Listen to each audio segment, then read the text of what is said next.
Olá, bom dia. O plenário do Senado aprovou nesta quinta-feira a medida provisória 763, que permite o saque nas contas inativas do FGTS. A medida garante os saques já feitos e os ainda por fazer. A nova lei foi promulgada ontem mesmo pelo presidente do Congresso, Eunício Oliveira, e publicada hoje no Diário Oficial da União. O texto aprovado foi o mesmo enviado pelo governo e beneficia trabalhadores que pediram demissão até 31 de dezembro de 2015 ou que não tenham conseguido sacar os recursos da conta vinculada no caso de demissão por justa causa. A MP também aumenta a remuneração das contas individuais do fundo, que, segundo o governo, vai passar de 3,7% para 5,5% ao ano. Publicada em dezembro do ano passado, a medida provisória permitiu até o início do mês de abril o pagamento de 16 bilhões de reais das contas inativas do FGTS e beneficiou mais de 10 milhões de brasileiros, segundo dados da Caixa Econômica Federal.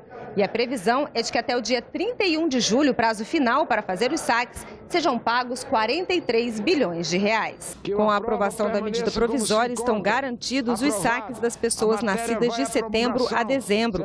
O prazo para essas pessoas fazerem os saques começa no dia 14 de junho. Nós teremos aqui mais de 30 milhões de trabalhadores que irão sacar os seus saldos para pagar as suas contas, para investir no seu negócio ou para fazer, abrir o seu próprio negócio. Esse dinheiro do saldo do FGTS, dos trabalhadores, já movimentou o mercado varejista no Brasil, inclusive gerando muitos e muitos milhares de empregos. Em tempos de crise política, a democracia precisa ser fortalecida e preservada. É no que acreditam os participantes de uma audiência pública feita pela Comissão Senado do Futuro nesta quinta-feira. Eles apontaram rumos para aprimorar o regime político no país. O representante da OAB abriu o debate afirmando que uma das bases da democracia é investir na justiça social e destacou alguns pontos para obter uma democracia mais plena. Falou, por exemplo, de criar uma cláusula de barreira na hora de criar partidos, acabar com a reeleição, democratizar os próprios partidos e acabar com as coligações. Distorce a vontade do eleitor e incentiva a precarização dos partidos políticos, em nome de alianças passageiras, ditadas por interesse eleitoral momentâneo. Ele também acredita que a crise no Brasil fez com que as pessoas ficassem mais atentas ao cenário político e apontou algumas medidas para o país. O dinheiro em campanhas eleitorais, por óbvio, que tem a sua função de ser. É necessário que a mensagem chegue, é necessário que se tenha aquelas despesas necessárias para que se possa até apresentar suas propostas, mas não trabalhar nessa promiscuidade de troca de favores, de bens ou dinheiros por voto, porque isso é o que vicia muito as nossas eleições. Pedro Gontijo, da CNBB, falou como os modelos de democracia direta, representativa e participativa devem estar em harmonia para um Estado democrático consolidado.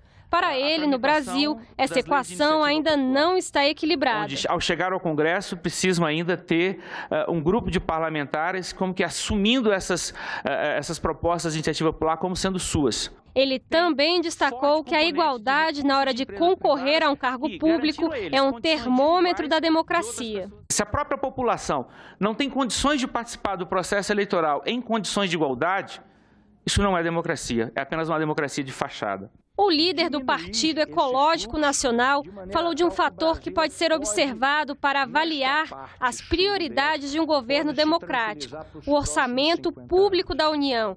O texto mostra o que deve funcionar nas políticas públicas. No Brasil, aproximadamente 30% do orçamento é destinado ao pagamento dos juros da dívida. Se nós não tivermos representantes que se preocupem de fato com essa questão, até a democracia passa a estar comprometida, porque aí eu passo a entender que o orçamento está voltado diretamente ao poder econômico e que a partir daí esse poder econômico tem condições de suprimir algumas questões da minoria e aí esse princípio democrático passa a viver de maneira capenga.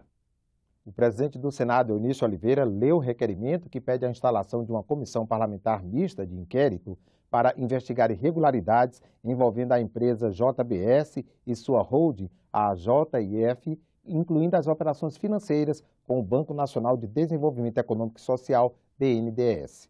A próxima etapa é a Conferência das Assinaturas e, se for confirmado o apoio de 27 senadores e 171 deputados, será feita a leitura do pedido de abertura em sessão do Congresso Nacional e a comissão poderá ser definitivamente instalada. A oposição apresentou recurso no plenário do Senado para tentar anular a sessão da Comissão de Assuntos Econômicos de terça-feira, em que o relatório da reforma trabalhista foi dado como lido. Em momento algum, eu repito novamente, o presidente passou a palavra ao relator para ler o relatório. Em momento algum, o relatório foi lido pelo relator. E vou falar novamente, em momento algum, o relatório foi lido pelo relator numa clara afronta ao artigo 132 do Regimento. Artigo 132.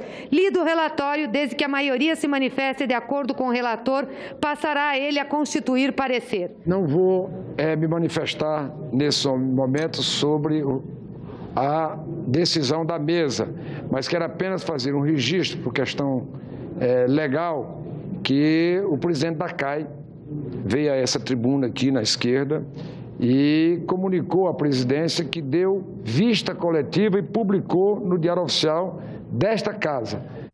A sessão plenária do Senado desta sexta-feira está marcada para as 9 horas da manhã.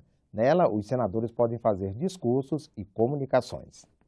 Você acompanha outras notícias na nossa página na internet e também aqui na programação nos boletins do Senado agora. Uma boa sexta-feira para você.